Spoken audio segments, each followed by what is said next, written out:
Dr. M. Mohan Rao, Dr. Krishna Tanuku, Sri J. Chaudhary, Dr. Srini Raju,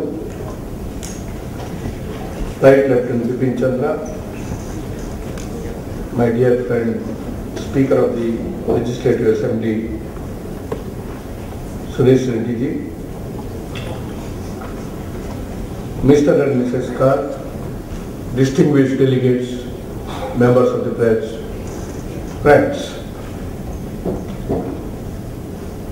It's a great privilege for me to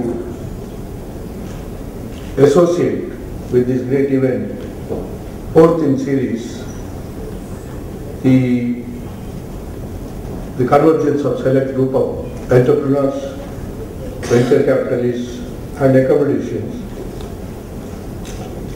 organized by TiE and ISB.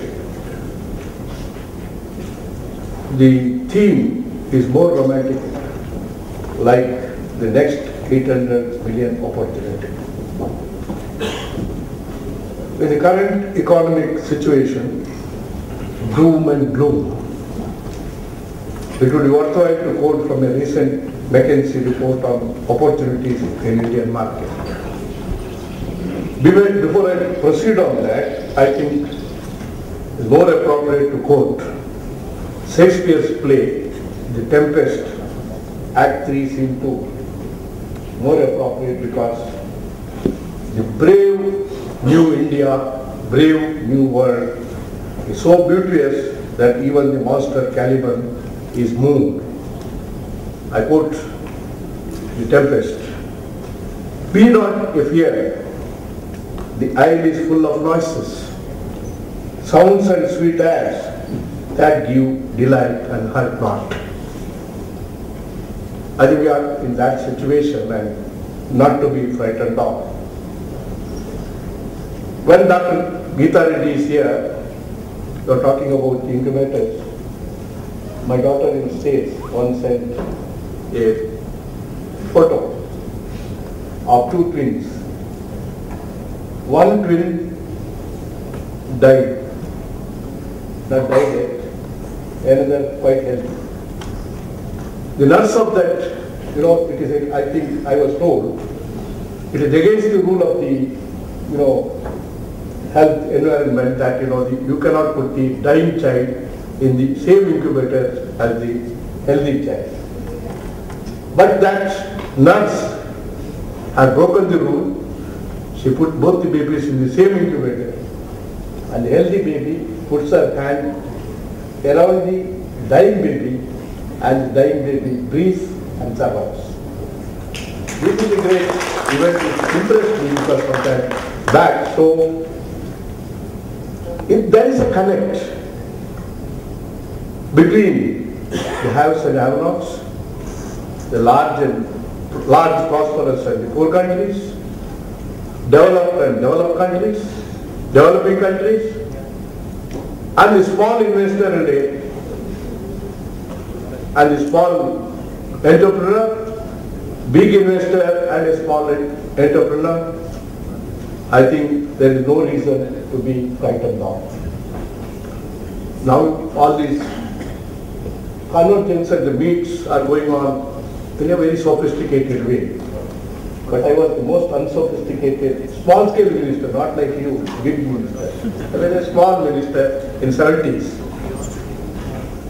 I had a fancy that I must develop the electronic industry.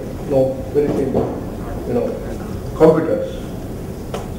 I wanted to acquire 20,000 acres of land on the Hosur road from Bangalore.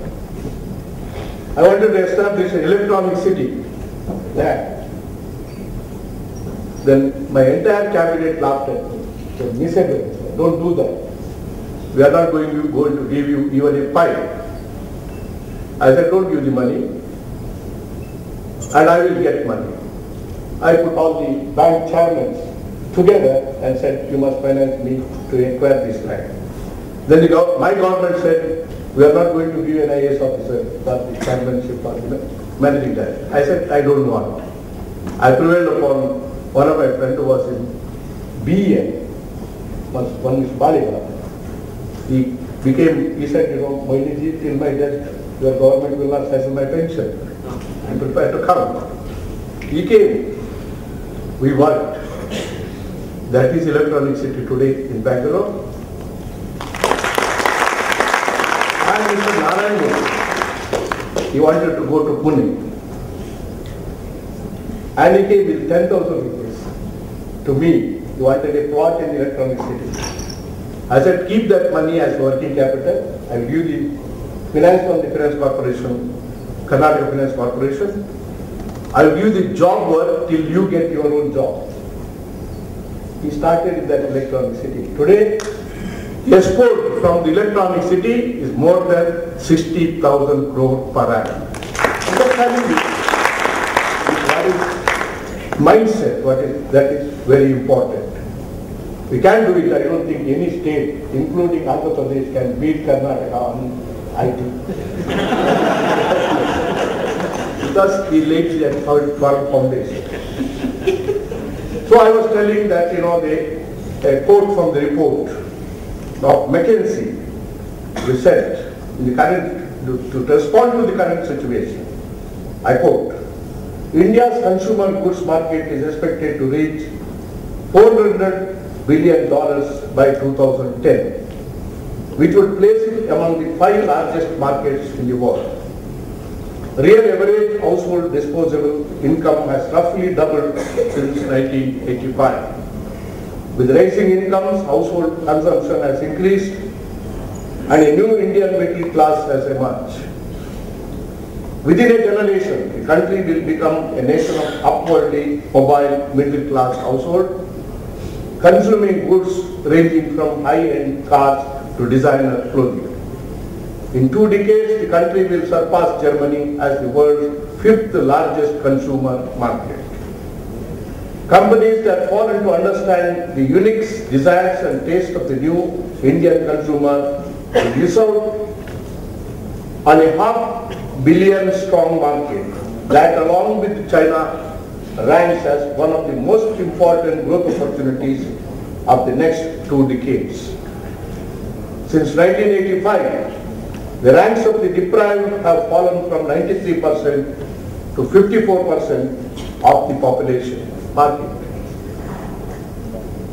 As 103 million people moved out of the desperate poverty and many millions more were born into less grim circumstances. When we factor in population growth, there are 431 million fewer deprived Indians today than there would have been had the poverty rate remained and stuck at its earlier level, making India's economic reform the most effective anti-poverty program in its history. If growth